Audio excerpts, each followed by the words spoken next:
এখন বসে আছি বনলতা রিসর্টে রেস্টুরেন্টে, অপেক্ষা করছি খাবারের জন্য। এসে গেছে ইতিমধ্যে খাবার, দেখে নিই কি আছে।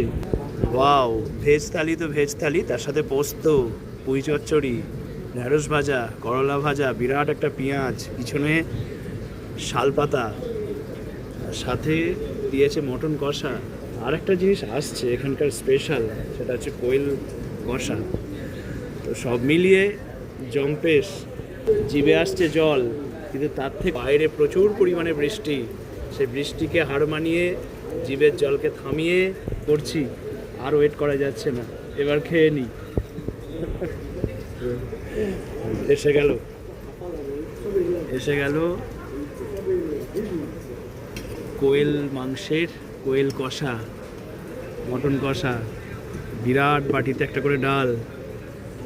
কত কি খাবো, অর্ডার তো অনেক দিয়েছি, কিন্তু খাওয়া যাবেই যাবে, যা আবহাওয়া আছে। খুব ভালো, শুরু করা যাক, আর দেরি করবো না।